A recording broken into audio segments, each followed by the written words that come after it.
Pep Talk UK.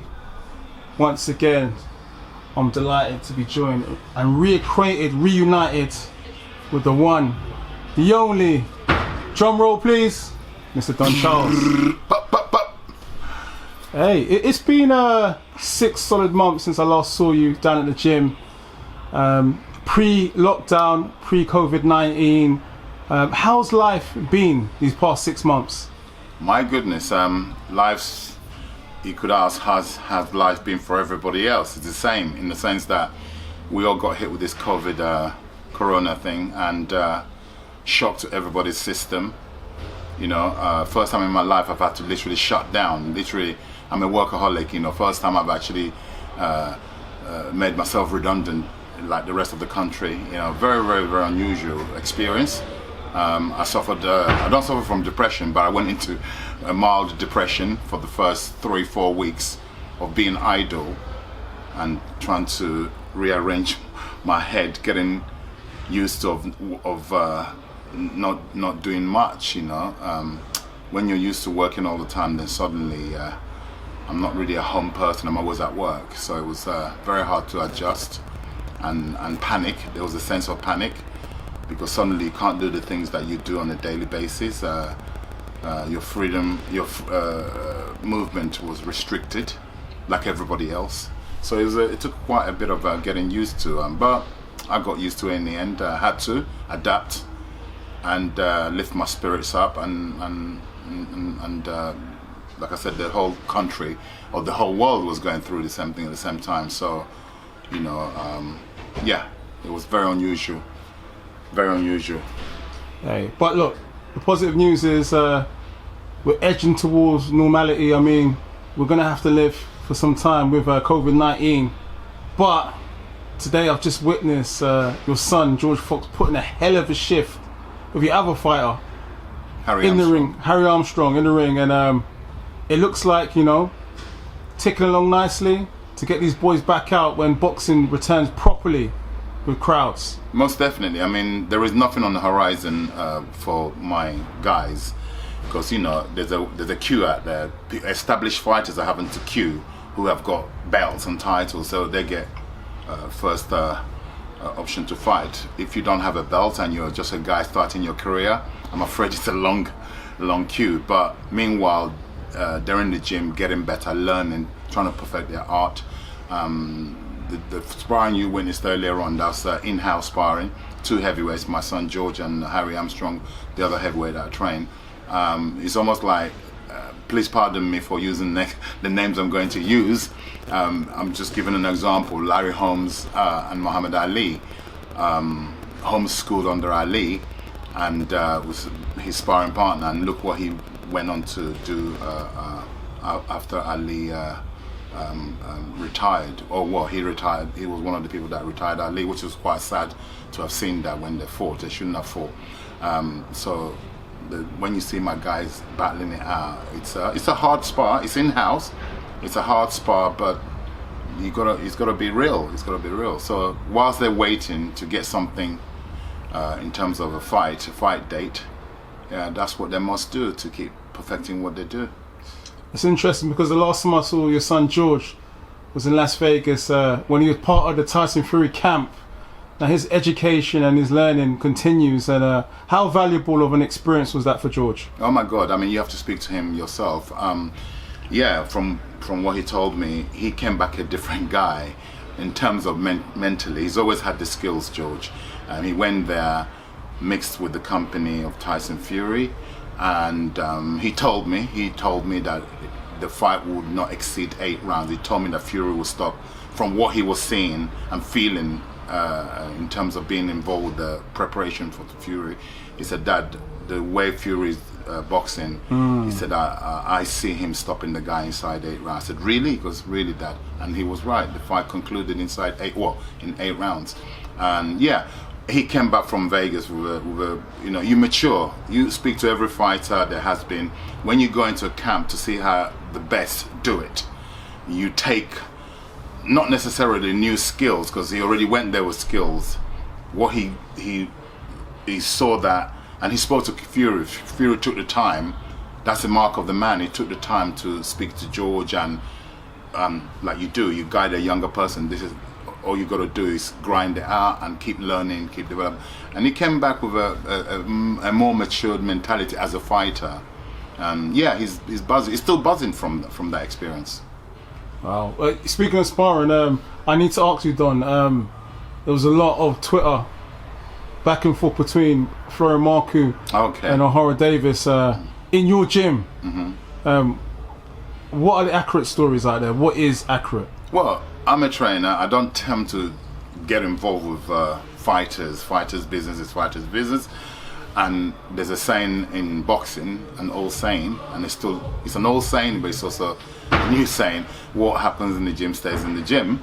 Yeah, but what I can tell you is that that was the third sparring session between Marku, my fighter, and Horim Davies. That was the third time they sparred together.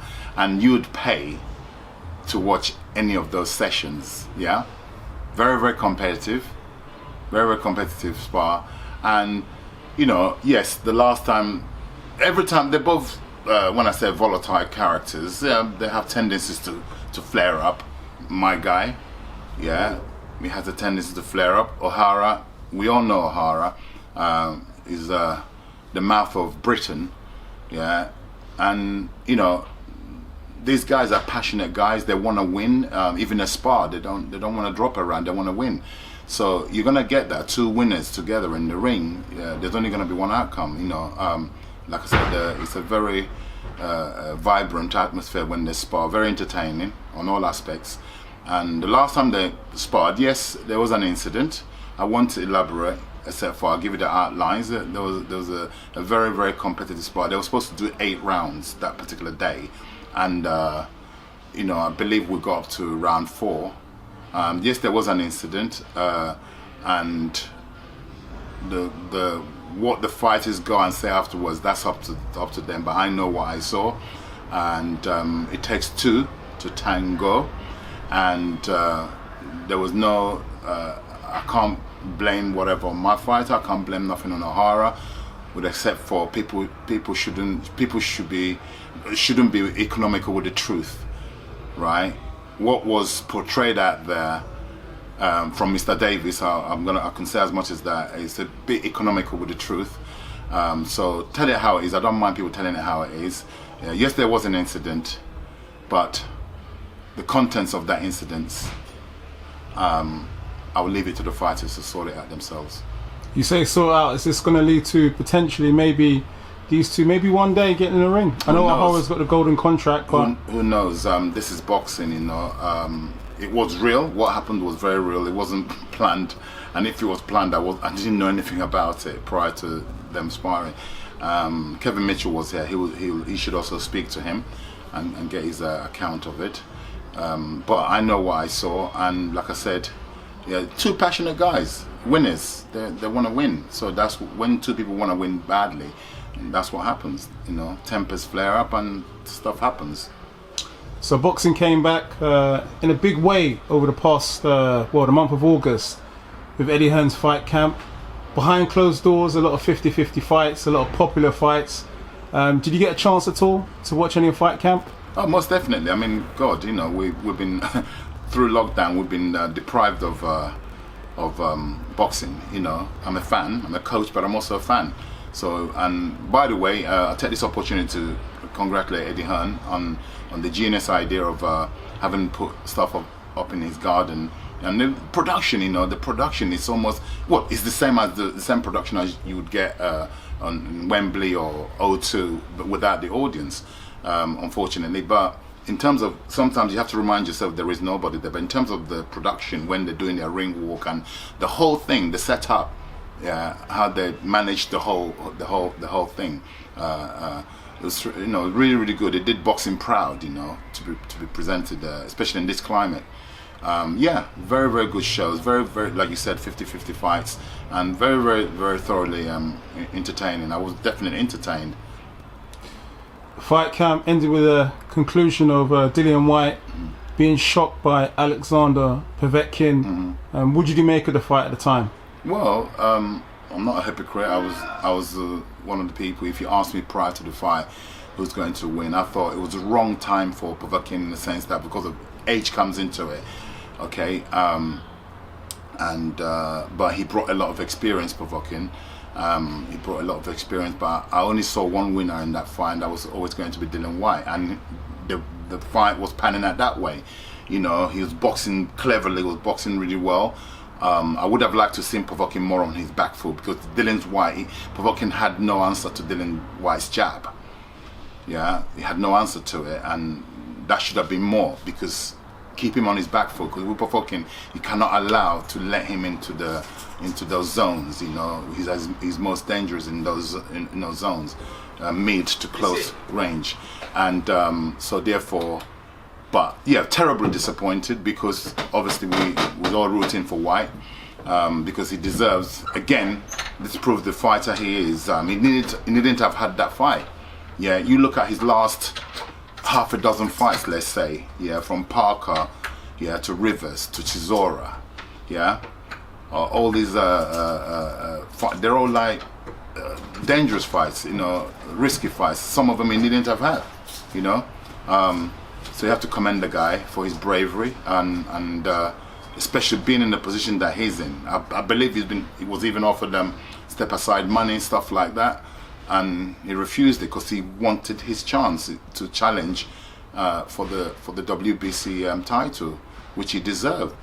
And unfortunately, this is how life generally goes, because if it's his destiny to become a world champion, then these things, although right now it appears like not the end of the world, but it appears like he's been derailed, and I hope that he can get back on track and avenge that loss and get himself back into position. But with boxing, you never know, because the politics in it exceeds me and everybody. It's going to be a tough one in terms of getting him back to where he was, because people didn't want to fight him. Now they definitely don't have to fight him. Do you know what I'm saying? So, and I know how long it takes to bring yourself back into that position that he was in. So that's the cruel thing about it. Could it be a bit demoralising for Dillian Whyte? I mean, you know, he's worked hard for so long to put himself in that position, and another bump in the road against Povetkin. Yeah, this is where the promoter does his thing. Eddie Hearn, if anyone can, Eddie can. So this is where he'll do his promotional skills to try and get his man back into position to be able to contest for that title, for that WBC title. You've seen a lot of Povetkin over the years, over your experienced career as a trainer. Mm-hmm. How does he do it? How does he stay conditioned? How does he stay with these young fighters? How does he compete with these young elite athletes? Knowledge is key. Knowledge is key. Again, you got to admire the guy, because he's not supposed to be competing. Look what he done with Hunter. You know, I mean, Hunter dropped him right in the beginning of their fight. He recovered, and Hunter was actually, he did very well. Michael Hunter, and Povetkin gave him a torrid time during the later parts of that fight. So again, like you said, how does he do it with these younger, up and coming heavyweights and stuff? You got to commend him. You got to admire the guy. And I really do. I'm a fan. I've always been a fan of Povetkin's. You know, I've always been a fan of his. But you don't think he still can do that at his age? You know, it's remarkable. And yeah, but this is what makes it what it is. You know, the unknown, especially with the heavyweights, the unknown. How does do you think the rematch taking place at the end of November is a bit too soon for Dillian Whyte? Should he wait a little bit longer? Well, it depends. You see, it's a double-edged sword, you know, because I've looked at it myself. If that was my fighter, what would I do? Yeah, it's easy for people to say, don't take the fight. Not now, later. But you got to look at that positioning. Yeah, you got to look at the positioning as well. And he has a rematch clause. He wants to exercise that. It's a hard one, because You know, if he was getting beaten up and then knocked out, then you could have to think twice, 3 times before saying have a rematch. Yeah, he's dropped a man twice in the same round, and it was only a matter of time, seconds. His corner, if you go and listen to the Povetkin's corner, they were giving him his last orders that we're gonna pull you out. Yeah, and then he pulls that shot at the bag. Yeah, so I can understand, and I'll be as stubborn as Dylan to say go back in there. I've heard everybody's got their opinion. It's only my opinion. Okay, people are saying, oh, you're mad going back in there. AJ, for instance, I was one of the people who said he shouldn't fight Ruiz again. Yeah, he went in there, he done a tremendous job and got his titles back. Had he left it and did what everybody was saying, again, for him, it would have been a longer route back. So he took that chance and he went and he avenged it. I don't see why Dillian Whyte cannot do the same. In terms of, it's probably better to go in sooner than later, in my opinion. You mentioned November, December. Me personally, I would maybe go for December, give you longer recovery, then longer to train, to then go and have that match. And I believe you me, I know that camp well. I know his new coach, Xavier Miller. Yeah, I know Dylan very, very well. I know his mentality. If, like he said, he's the can man. If anyone can, he can, right? So no, as I'm speaking to you, I'm actually breaking it down more. Yeah, where else is he gonna go? Who else is he gonna fight? A real fight, yeah. And I can see why he's going straight back in there. The only meaningful fight, really, and really and truly, do the others really want to fight him? All the people who are queuing up to get their rankings up to go back to contest for the titles, they won't really want to fight. Dylan's yeah, I wouldn't want to fight him if I was active as a heavyweight. Yeah, and one punch, you know, we're talking about one punch here that the guy took.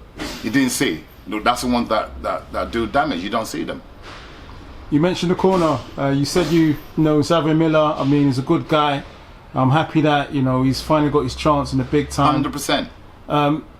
Again, there's some people out there saying, okay, should Dylan have changed trainer, etc. Maybe not, but only Dylan knows that. Maybe not. You could say that. I have to, again, Mark Taves is a good friend of mine. Mark done a tremendous job. Dylan was unbeaten under Mark Taves, I believe, right? They never lost the fight, did they? No. So you could look at that and think, whoa, maybe he shouldn't have changed. Yeah? But me, you, the audience, we don't know. Only the team that are involved know. Like when a football manager, for instance, I always bring football into it, don't I? Yeah, Tottenham Hotspur.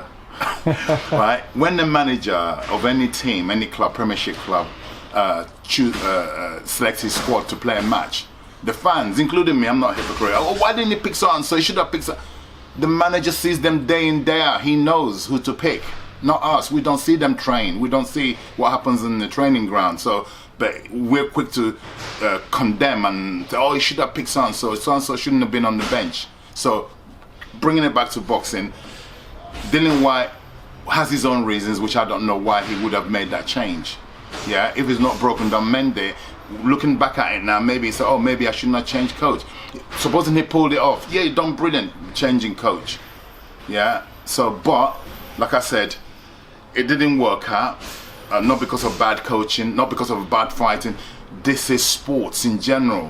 This is what people pay. The unexpected. It's good to have fights where nobody really knows the winner. Do you know what I'm saying? Yeah, that's the level. When you go to level, these things happen. You know, like I said, it wasn't lack of preparation, was it? It wasn't lack of ability and technical ability. It wasn't. It's purely what happens when two men, especially heavyweights, are in the ring. One mistake, bam, you let the other guy in. The other guy looked like he was on his way out, right? Then had Dylan succeeded in beating Povetkin, people would say, oh, Povetkin was too old anyway. Yeah, that same old man was able to pull out a shot based on experience. What style is it that Povetkin has not faced in his career through being an Olympian and all through his journey? He's faced every style there is to face. And so it wasn't a surprise to me because that's one of his money shots. He always throws that shot. He will throw the looping right, either followed by a left hook or the finishes on an uppercut. As a boxing fan, when you watch that back, if that was my fight, I would be like very proud of the way it was, because he tried it a couple of times during prior to him actually landing it. He tried it a couple of times to test the reactions and stuff. Yeah. Like I said, I'm gutted for Dylan because of the relationship I have with him and his team. Gutted for him, but admire the punch, because you have to, because as a boxing fan, it's one of the best punches I've seen in a very, very, very long time. Xavier Miller, have you spoken to him recently? Yes, He came to see me yesterday. Yes. By the way. It's not public knowledge in the sense that he came to see me. I love this. I'll tell you why I love this. That young man, Xavier Miller, came to see me 6 years ago. 6 years ago, he came to my gym because he trained my son. My son boxed for his amateur club. Yeah, IQ Boxing, representing them. 6 years ago, that young man came to me, Xavier Miller. He said to me, Don, I've been watching you for years. I admire what you do.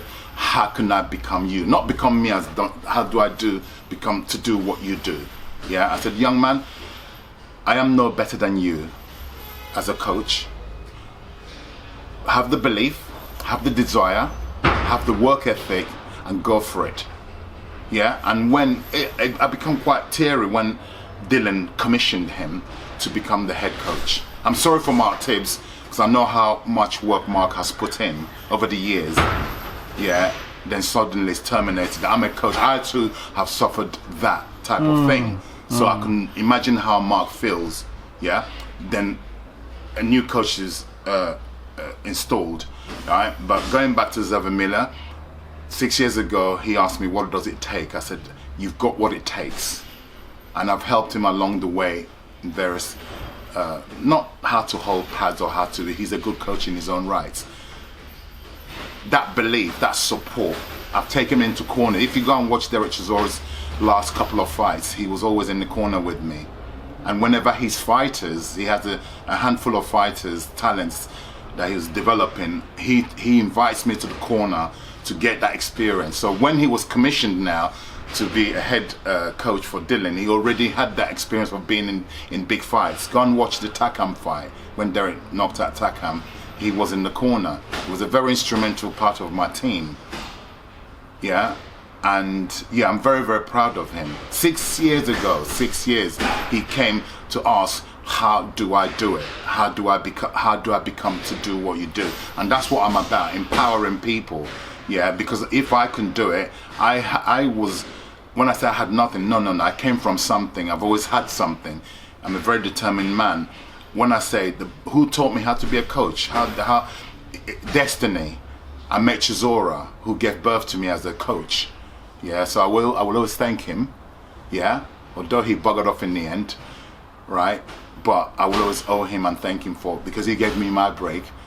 And Frank Warren gave me my break. It was when I took over as Chisora. Frank Warren had invested in Chisora. I was an unknown. Who the hell is Don Charles? I was unknown. And Derek fought the way he fought, brave that he was over the years, and achieved all what he had achieved. Obviously the ending is not what I planned, the way me and him parted. No, of course not. I wanted to see the journey through for him to pick up a world title, which is still been denied. Yeah, we fought for it. A bit like similar to what's happened to Tunde and Anthony Yard. They fought for forever and ever, the name in history. They fought for that world title against one of the most feared guys in the division. And my goodness, it came centimeters into pulling off. And for years, in the history book, that happened. If Anthony doesn't go on to achieve anything, which he will, he's still a young guy, you can't erase it. It's in the history book. Yeah. How many countries enter the World Cup? How many countries have gone to the World Cup finals? That's the comparison I can give you, people to start to understand what I and Chisora have done, what Tunde Ajayi and Anthony Yard have done. How many countries have gone to the World Cup finals? They might not have won it, the ones who reached the final, but they got to the final. We want to win the final, don't get me wrong. It's not a losing mentality. I want to win the World Cup in terms of the World Boxing Cup, World Championship. Yeah, I want to win it. Tunde wants to win it. yeah, and you know we haven't been breastfed. I use it's an African terminology, yeah. We haven't been breastfed. We've been raised hard, yeah. The talent doesn't get given to us. Like we don't get the Olympians, we don't get the ABA winners. I tell that, but Derek is always an ABA winner, right? But a promoter never gave him to me.